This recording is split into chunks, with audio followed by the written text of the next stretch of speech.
እንደ አባቶቻችን በአርበኝነት ስሜት የኢትዮጵያን አንድነትና ብሔራዊ ጥቅም ማስከበር የሁልጊዜ ስራችን ነው ሲሉ የኢፌዴሪ ጠቅላይ ሚኒስትር ዶክተር አብይ አህመድ ተናገሩ።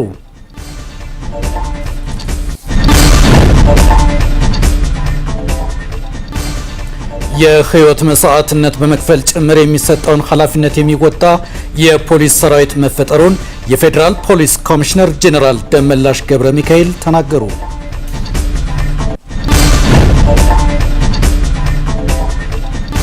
ኢንዱስትሪዎች ጥራትና ዓለም አቀፍ መስፈርትን መሰረት ያደረጉ ምርቶችን ማምረት ላይ ትኩረታቸውን ሊያደርጉ እንደሚገባ ተነገረ።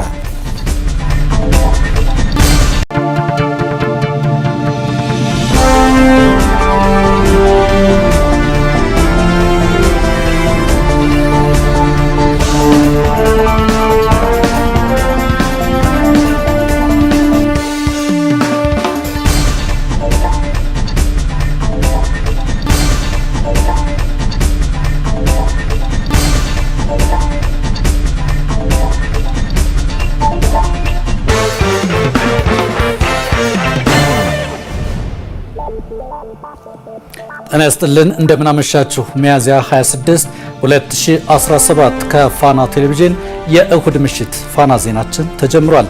ለይኩን ዓለም ዜናዎችን በቀጥታ ስርጭት እየመራው ከእናንተ ጋር ቆይታ አደርጋለሁ። ከኛ ጋር ዜናዎቻችን እየተከታተላችሁ እንድትቆዩ እጋብዛለሁ። ወደ ቀዳሚ ዜና እናልፋለን። የኢፌዴሪ ጠቅላይ ሚኒስትር ዶክተር አብይ አህመድ ለ84ኛው የአርበኞች የድል በዓል እንኳን አደረሳችሁ መልእክት አስተላለፉ። ጠቅላይ ሚኒስትሩ በማህበራዊ ትስስር ገጻቸው ባሰፈሩት መልእክት ቀደምት እናትና አባቶቻችን ነጻነትን በደም አስከብረው ሀገር አውርሰውናል ብለው በዚህ እንኮራለን ብለዋል። እነዚህ ቀደምት አርበኞች በከፈሉት ዋጋ ዛሬ ቀና ብለን በነጻነት አደባባይ እንድንራመድ አድርገውናል ሲሉ የገለጹት ጠቅላይ ሚኒስትሩ በድህነታችንና በኋላ ቀርነታችን ምክንያት ግን ነጻነታችን ሙሉ ሊሆን አልቻለም ብለዋል። ነጻነታችን የተሟላ እንዲሆን ዛሬ ኢትዮጵያ የሁለተኛውን ዘመን አርበኞች ትፈልጋለች። የሁለተኛው ዘመን አርበኞች ኢትዮጵያውያን ወደ ሁለንተናዊ ብልጽግና በማድረስ ነጻነቷን ሙሉ የሚያደርጉ ናቸው። በፖለቲካዊ፣ በኢኮኖሚያዊ፣ በማህበራዊና በዲፕሎማሲያዊ መስኮች በሚኖረው ሰላማዊ ጦርነት ድህነትና ኋላ ቀርነትን ታግለው የሚያሸንፉ አርበኞች ናቸው ብለዋል። የዚህ ዘመን አርበኝነት ትጥቁ እውቀት፣ ክህሎትና ዲሲፕሊን ነው። ወኔው የሀገር ፍቅር፣ ቆራጥነትና ንጽህና ነው። ግቡ የኢትዮጵያ ብልጽግና ነው። ኢትዮጵያን ታላቅ ለማድረግ ሁለቱም አይነት አርበኞች ያስፈልጋሉ። ይህ ዘመን ደግሞ ይበልጥ ሁለተኛውን አርበኝነት ይሻል ብለዋል። ይህ ቀን የመጀመሪያውን አርበኝነት መዘከሪያ፣ ለሁለተኛው አርበኝነት ደግሞ መሰረት ማጽኛ እንደሚሆን ተስፋዬ የላቀ ነው ሲሉ መልእክታቸውን አስፍረዋል።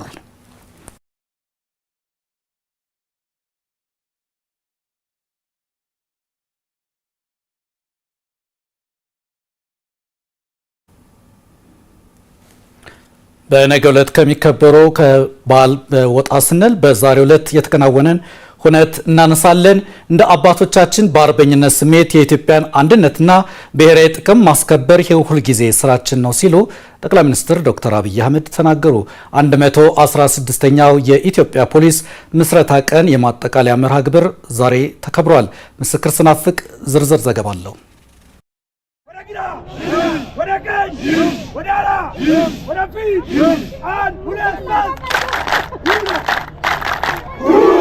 ይህ 116ኛ ዓመት የፖሊስ ምስረታ ቀንን ለማክበር በማለዳው በመስቀል አደባባይ የተገኙ የፖሊስ ሰራዊት አባላት የደስታ ድምጽ ነው። 116 ዓመታትን ያስቆጠረው የኢትዮጵያ የፖሊስ ታሪክ በየትውልዱ ስለ ሀገር ፍቅር መስዋዕትነት የተከፈለበት የቅብብሎች ታሪክ ነው።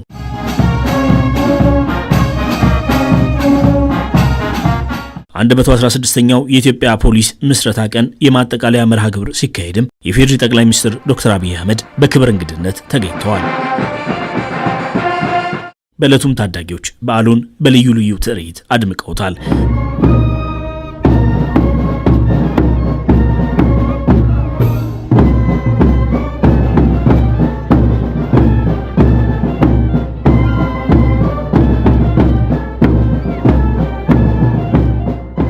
ሌላኛው የበዓሉ ድምቀት ደግሞ የፌዴራል ፖሊስ ልዩ ልዩ የሰራዊት አባላት ያቀረቡት ፖሊሳዊ ትርኢት ይገኝበታል።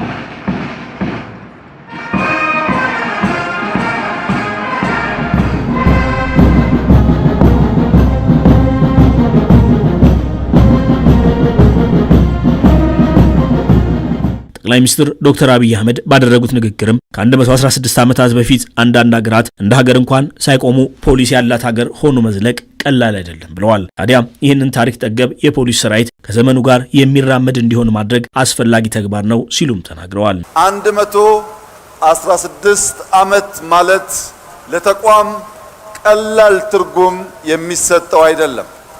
የዛሬ 100 ዓመት ዛሬ ባንዲራ ያላቸው ስም ያላቸው ሀገራት ብዙዎቹ እንደ ሀገር መጠሪያ አልነበራቸውም።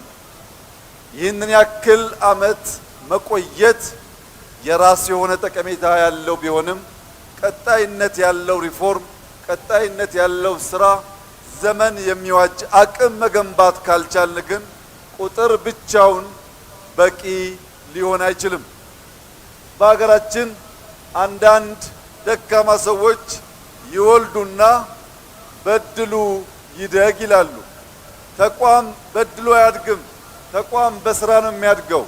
ተቋም በስልጠና፣ ተቋም በቴክኖሎጂ ነው የሚያድገው። ባለፉት ጥቂት ዓመታት በኢትዮጵያ የተቋም ግንባታ ውስጥ የሰላምና ደህንነት ተቋማት ትኩረት ማግኘታቸውን ያነሱት ጠቅላይ ሚኒስትሩ ዓለም ከደረሰበት አንጻር ግን ይበልጥ እየተዘጋጁ መሄድ የግድ መሆኑን አሳስበዋል። ባለፉት ጥቂት ዓመታት በኢትዮጵያ ተቋም ግንባታ ውስጥ በጥቅሉ የሰላም የደህንነት ጠባቂ ተቋማት ላይ የተሰራው ስራ አመርቂ ቢሆንም አሁን ዓለም ካለበት ሁኔታ አንጻር በቀጣይነት መሰልጠን፣ መታጠቅ፣ መዘጋጀት ከሁሉ ሰራዊት የሚጠበቅ በመሆኑ ዛሬ ባየነው አኩሪ ስራ ሳትዘናጉ በቀጣይነት አቅም መገንባትና ራሳችሁን ማሳደግ የወል ስራችሁ እንዲሆን በታላቅ ትህትና ላሳስባችሁ እወዳለሁ። የኢትዮጵያን ብሔራዊ ጥቅም ሰላምና ደህንነት የማረጋገጥ ስራ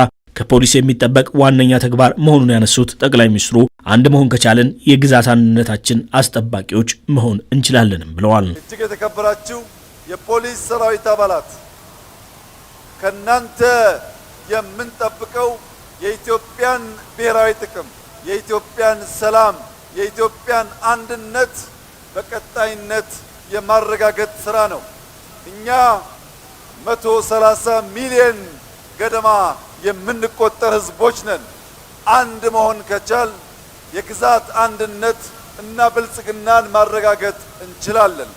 የጠላቶቻችን ፍላጎት እኛን መበተንና መለየት ነው። የኛ ዓላማ መሆን ያለበት ብሔራዊ ፍላጎቶቻችንን አንጥረን ማወቅ፣ ሰላማችንን መጠበቅ፣ ተባብረን መትጋት፣ ከወንድም ጎረቤት ህዝቦች ጋር በጋራ መስራት ሲሆን ከዚያ የሚያልፍ ነገር ደግሞ ካለ እንደ አባቶቻችን በአርበኝነት ስሜት የኢትዮጵያን አንድነትና ብሔራዊ ጥቅም ማስከበር የሁል ጊዜ ስራችን መሆኑን እንድታስታውሱ አደራ ማለት እፈልጋለሁ። ከዚያ ባለፈ የሚመጣ ከሆነም ከአባቶቻችን በወረስነው አርበኝነት የኢትዮጵያን አንድነትና ብሔራዊ ጥቅም እናስከብራለን ያሉት ኢትዮጵያ ለዘላለም በልጆቿ ጥረት ታፍራና ተከብራ ትኖራለች። አንድነቷ ይጠበቃል፣ ሰላሟ ይጠበቃል፣ ብልጽግናዋ ይረጋገጣል። የኢትዮጵያን ሰላም አንድነት የማይሹ በተለመደው መንገድ በክንዳችን ይፈርሳሉ። እኛ ጸንተን እንኖራለን። ተከታዩ ዜናችንም ከዚህ ከ116ኛው የፖሊስ የምስረታ ቀን ጋር የተያያዘ ይሆናል። የህይወት መስዋዕትነት በመክፈል ጭምር የሚሰጠውን ኃላፊነት የሚወጣ የፖሊስ ሰራዊት መፈጠሩን የፌዴራል ፖሊስ ኮሚሽነር ጄኔራል ደመላሽ ገብረ ሚካኤል ተናገሩ። በለውጡ የተደራጁ የተለያዩ የሰራዊት ክፍሎች ከሌሎች የጸጥታ ተቋማት ጋር በመቀናጀት የህይወት መስዋዕትነት በመክፈል ጭምር የተሰጠውን ኃላፊነት የሚወጣ ሰራዊት መገንባቱንም ተናግረዋል። ፈቲያ አብደላ በዚህ ጉዳይ ላይ ተጨማሪ ዘገባ አላት። የኢፌዴሪ ጠቅላይ ሚኒስትር አብይ አህመድ በተገኙበት 116ኛው የኢትዮጵያ ፖሊስ ምስረታ ቀን የማጠቃለያ መርሃ ግብር በመስቀል አደባባይ ተካሂዷል። በዚህ ወቅት በለውጡ የተደራጁ የተለያዩ የሰራዊቱ ክፍሎች ከሌሎች የጸጥታ ተቋማት ጋር በመቀናጀት የህይወት መስዋዕትነት በመክፈል ጭምር የሚሰጠውን ኃላፊነት የሚወጣ ሰራዊት መፈጠሩን ያነሱት የፌዴራል ፖሊስ ኮሚሽነር ጀነራል ደመላሽ ገብረ ሚካኤል ናቸው። የኢትዮጵያ ህዳሴ ግድብን ከሌሎች የጸጥታ አካላት ጋር በመቀናጀት ከጅምሩ ጀምሮ እስከ አሁን 24 ሰዓት ደህንነቱን ሲጠብቁ መቆየቱንም አንስተዋል። በሰው ኃይል በአቅም እና በዘመናዊ ትጥቅ የተደራጁ የፈጥኖ ደራሽ የልዩ ጸረ ሽብር ኮማንዶ ኃይልና የተለያዩ ስምሪቶች ወስዶ ኃላፊነትን በህይወት መስዋዕትነት ጭምር የሚወጣ ሰራዊት ተፈጥሯል። በተጨማሪም የህዳሴ ግድባችን የመሰረት ድንጋይ ከተጣለ ጀምሮ ሰራዊታችን ከሌሎች የጸጥታ ተቋማት ጋር በመሆን ደህንነቱን እያረጋገጠ የቆየ ነው። የኮንስታብል ፖሊስ ጋርድ በኢትዮጵያ ለመጀመሪያ ጊዜ መደራጀቱ ሲነሳ በቀጣይም ከመንግስት በሚሰጠው ተልዕኮ እንደሚሰራ አስታውሰዋል። የዲኤንኤ ምርመራን በማስጀመር አሁን ላይ ተቋሙ ለጎረቤት ሀገራት ጭምር አገልግሎት እየሰጠ ነው። ከፍተኛ ትኩረት ተሰጥቶት መረጃና ማስረጃ መሰረት ያደረገ የወንጀል ምርመራ መርህን በመከተል በተለይ ስራዎችን በሰለጠነ የሰው ኃይልና በዘመናዊ ፎረንሲክ ምርመራ በመታገዝ ሰማይ መብትን ባከበረ መልኩ ትላልቅና ጠንካራ የወንጀል ምርመራዎችን የማጣራት አቅም ፈጥሯል። እንደ ሀገር በሪፎርሙ ከተገኘው ስኬት አንዱ በምርመራ ላይ የመጣው ለውጥ ሲሆን እንደ ማሳያም ከዚህ በፊት ያልነበረውን የዲኤንኤ ምርመራ በማስጀመር አሁን ላይ ከሀገራችንም አልፎ ለጎረቤት ሀገራት ጭምር አገልግሎት እየሰጠ ይገኛል። ተቋሙ የፖሊሶች የድሮን ኃይል፣ ዲጂታል ሬዲዮ፣ የኮማንድ ኮንትሮል ማዕከል ባለቤት መሆኑ ሲነሳ በቀጣይም ሌሎች የቴክኖሎጂ አቅሞችን ለማስፋት እየተሰራ ነው። የቴክኖሎጂ አቅማችንን ለማሳደግ በተሰሩ ስራዎች የፖሊስ የድሮን ኃይል፣ ዲጂታል የመገናኛ ሬዲዮ፣ የኮማንድ ኮንትሮል ማዕከል እንዲሁም ሌሎች የቴክኖሎጂ አቅሞችን ለማስፋት እየተሰራ ይገኛል። በሌላ መልኩ በፖሊስ ውስጥ ከዚህ በፊት የማይታሰቡ አሁን ላይ ግን በተግባር የሆኑ ዘመናዊ የሎጂስቲክስ አቅሞች ባለቤት ሆነናል። የፌዴራል ፖሊስ የዜጎች መተግበሪያን በዓለም አቀፍ ደረጃ አወዳድሮ ምርጥ የፖሊስ መተግበሪያ በመባል በአንደኛ ደረጃ ማሸነፉንም አብስረዋል። በዓለም አቀፍ የፖሊስ ጉባኤ መድረክ ላይም ሽልማቱን ይረከባል። ይህም በቅርቡ በተባበሩት አረብ ኤሚሬትስ በዱባይ በሚካሄደው በዓለም አቀፍ የፖሊስ ጉባኤ መድረክ ላይ ተቋማችን ሽልማቱን የሚቀበል ይሆናል። ለዚህም መላ ሀገራችን ሰራዊት፣ ለጎረቤት ሀገራት ወንድም የአፍሪካ ፖሊሶች፣ በአጠቃላይ ለዓለም ፖሊስ ጭምር ይህንን አፕ ያበረከትን ስለሆነ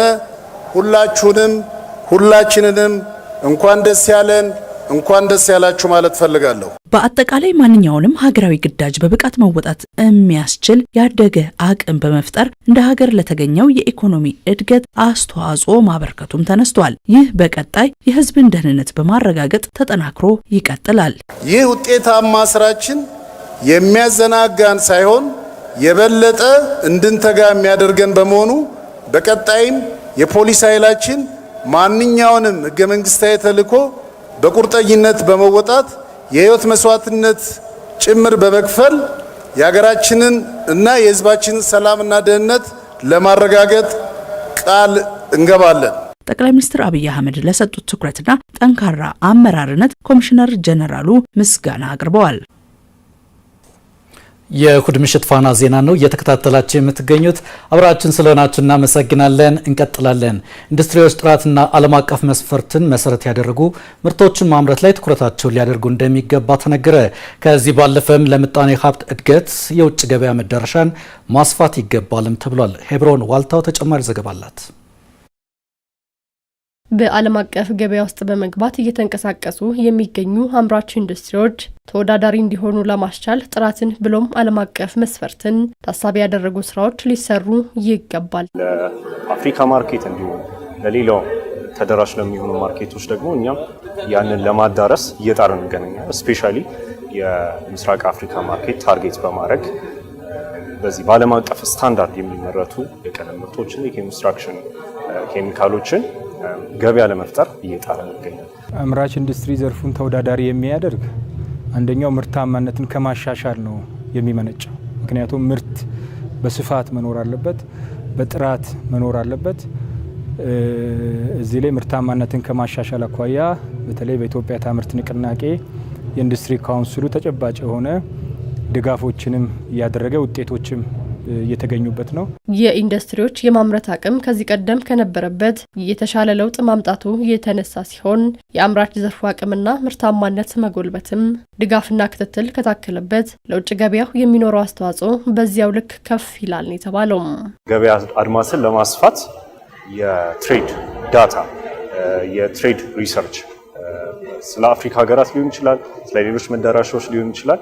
አስፈላጊ የንግድ ዳታዎችን በቀላሉ ማግኘት የምንችልበትን የንግድ ምርምር ውጤቶችን በቀላሉ አክሰስ ማድረግ የምንችልበት ነገር ቢበረታታ ቢመቻች የበለጠ እኛም ገበያውን ደግሞ ደፍረን ለመግባት በዛ ገበያም ኦፕሬት ለማድረግ ይረዳናል። በሎጂስቲክ አኳያ ያሉ ችግሮች አሁንም ሙሉ በሙሉ ያልተፈቱ የአገልግሎት አሰጣጥ ስርዓቶች በቀጣይነት መሻሻል እንዳለባቸው መግባባት ተደርሰዋል። አምራች ኢንዱስትሪውን ለማሳደግና በዓለም አቀፍ ደረጃ ተወዳዳሪ እንዲሆን ለማስቻል ለዘርፉ ተዋንያን ማነቆ የሆኑ እንከኖችን በመለየት ውጤታማነትን የማሳደግ ስራዎች እየተሰሩ መሆናቸውም ተነስቷል። ኢንዱስትሪ የማምረት አቅም 46 ከነበረበት አሁን ወደ 61.2 ደርሷል። ይሄ በቀጣይም ምርታማነታቸውን የማሻሻል ስራ መሰራት አለበት። የኤክስፖርት ድርሻቸውን ከማበርከት አኳያ ተጨማሪ ኢንቨስትመንት የሚጠይቁ አሉ። ምክንያቱም የኢንዱስትሪ መሰረታችን ዝቅተኛ ነው። ነገር ግን ከአምና እና ዘንድሮ መካከል የ18% አብላጫ አምራች ኢንዱስትሪው አመጣ ማለት በቀጣይነትም የግሉ ዘርፍ ራሳቸው የሚጥሩ ከሆነ መንግስት ደግሞ ምቹ ሁኔታ የሚፈጥር ከሆነ ኤክስፖርታችን እያደገ የሚሄድ መሆኑን ማሳያ ሆኖ ሊወሰድ ይችላል ማለት ነው። በኮንቬንሽን ማዕከል ከ200 በላይ አምራቾች ምርቶቻቸውን ባቀረቡበት ኤክስፖ ላይ የተገኙት ርዕሰ መስተዳድር አረጋ ከበደ ኢትዮጵያ ታምርት ንቅናቄ ለኢንዱስትሪው ዘርፍ ትልቅ መነቃቃት ፈጥሯል አሉ።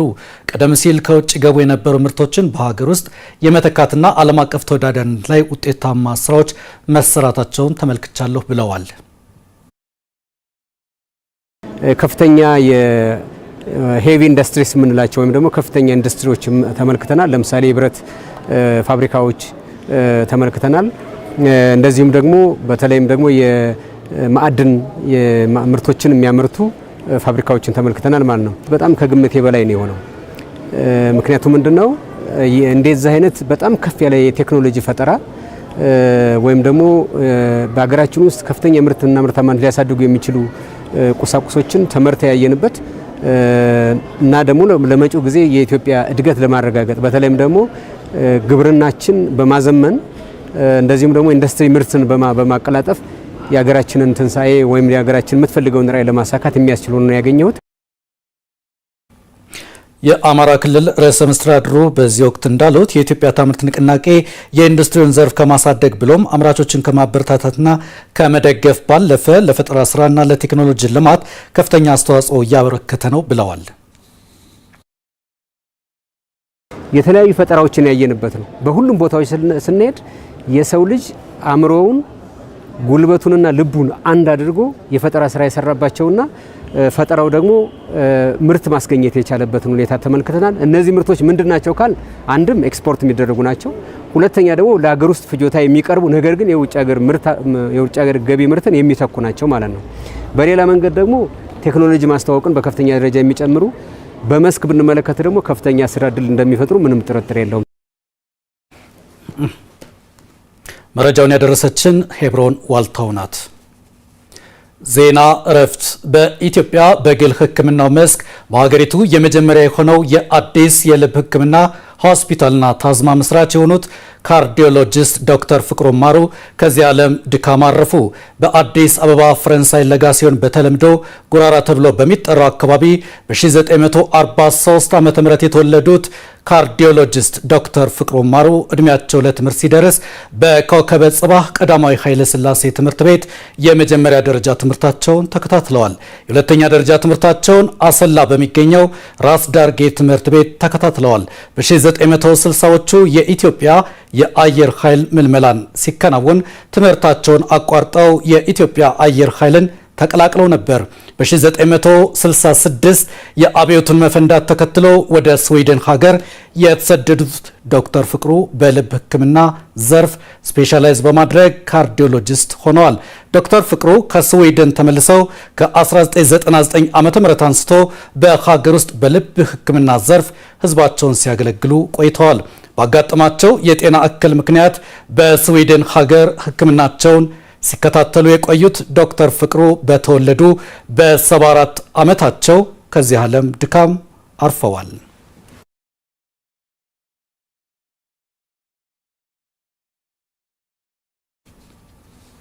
ምሽት 1 ሰዓት የጀመረው የእሁድ ፋና ዜናችን በዚህ ተጠናቋል። ስለተከታተላችሁ እናመሰግናለን። ለይኩን ዓለም ዜናዎችን በቀጥታ ስርጭት እየመራው ከእናንተ ጋር ቆይታ አድርጌያለሁ። በሰላም ደሩ።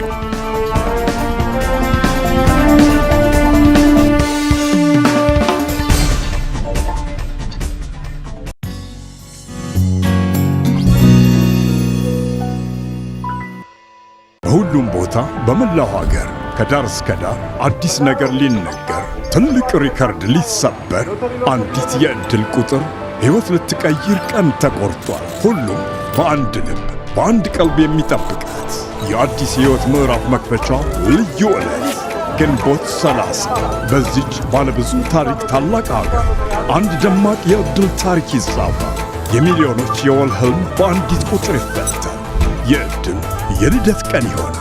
የ50 ሚሊዮን ብር ሎተሪም ይወጣል። ከ50 ሚሊዮን ብር ተሸላሚው ጋር 12 ዕድለኞችም ሚሊዮነር ሊሆኑ ጊዜው ደርሷል።